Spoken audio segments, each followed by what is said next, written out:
So, George, pleasure to meet you.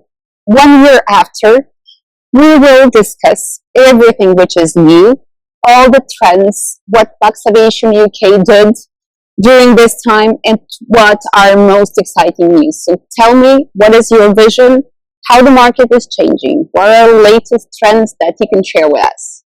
Well, 2023 was a challenging year, I think, for the whole industry after the very highs of 2022.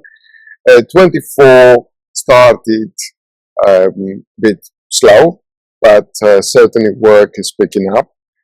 And the trends we see is what we've seen for the last few years, an influx of younger clients.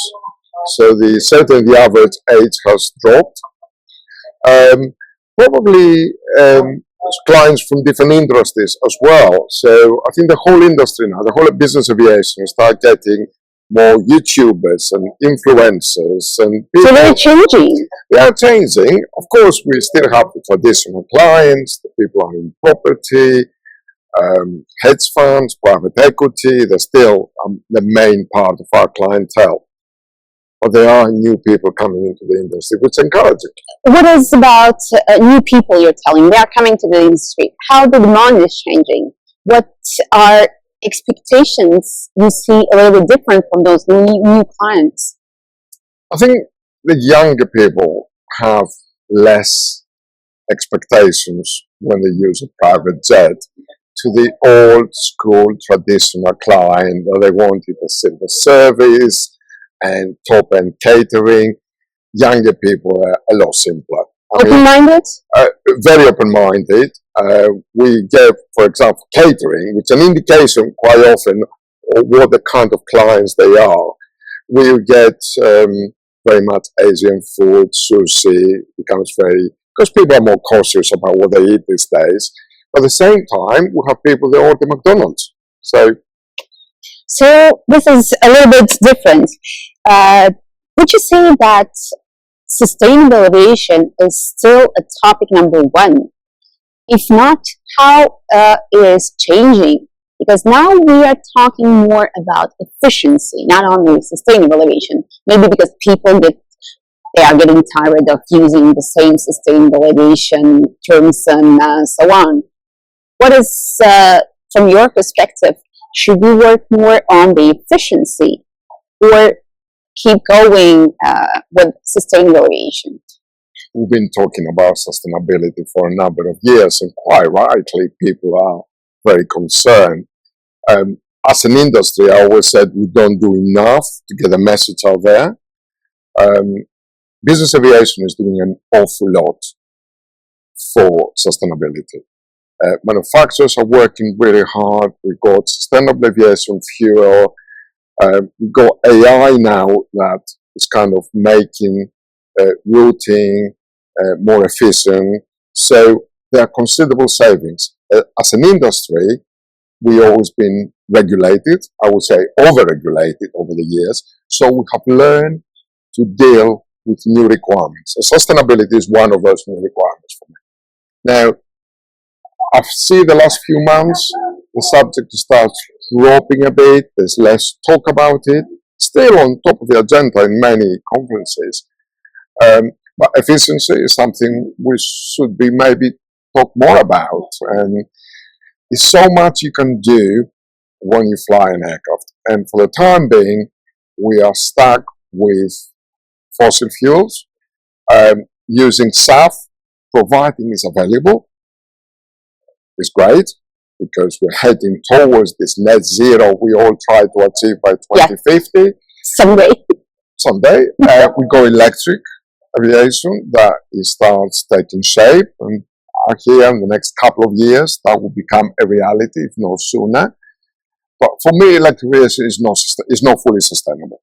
Yeah, let's face it, for me, it's an interim solution for short-haul flight. We're never going to see an electric airliner flying across the Atlantic. No. Then we have to look into hydrogen. And from what I understand, we're talking to Airbus, we're talking to Gulfstream, they're all looking and working towards those solutions. But still, we have to wait for some years, if not decades, until the testing certification and all the regulation. What's new in Luxaviation UK about new aircraft? Well, we recently added a Hawker 900 XP. We just released the news today. That will be based in Milan and south of France area, and that will be available for charter. We adding aircraft to the fleet. We are looking probably to add more larger cabin aircraft and smaller. You see the demand is moving more to the larger fleet. But at the same time, we still have our core fleet of Citation XLs in the UK, in Belgium. And the latest news, of course, is that we acquired we had two big acquisitions of FBOs, the Paragon FBOs in the US and SkyWallet. Well, we are following what exactly you're doing. My last question is an obvious and easy one. What you as an industry leader could do for future aviators? Do you need more of younger people coming to work to the industry, and how you can attract them? We certainly need younger people. We need people, actually, because there is a shortage of labor in our industry. Not so much on pilots. I think we had this dip during the COVID, the training stopped, or so we're going to see the effect, or we are seeing the effect of it now, about engineers, ground staff, operation staff. I'm pleased to say there's associations like the BBGA in the UK. They're doing a lot about attracting more people. We have a partnership with the Stansted Airport College, and we all as an industry, I think we just realized we need to do a lot to attract young people. It's just aviation, I see, is not in young people's minds when they finish school. You have the ones that go passion for aviation, they love aeroplanes. Of course, naturally, they're going to drop into the industry. But the people that just looking for a career, somehow aviation doesn't come into their head. And the other thing, we need more women into aviation. There's still that conception that it's a very male-dominated industry. A pilot has to be a man. No, it doesn't. We got some female pilots, and they're great. Love them. They're very good, especially in business aviation, where service and be personal with the client is so important. I think women do a fantastic job. I can share a secret information. The flight I was always afraid to do from St. Martin to St. Bart. St. Bart is one of the 10 most dangerous airports in the world. So even if it's a 7-minute flight, it's quite a challenge. But the flight back from St. Bart to St. Martin, it was a young girl who was a pilot. This was just amazing. So delicate. Amazing. So I wish you a great show, because you just arrived and you will discover everything at EBACE, and catch you up maybe a little bit later. But definitely I will catch you up with questions after the EBACE to see what exactly you can tell about 2024 edition. Fantastic, Tatiana. Nice to talk to you again. Always Thank you.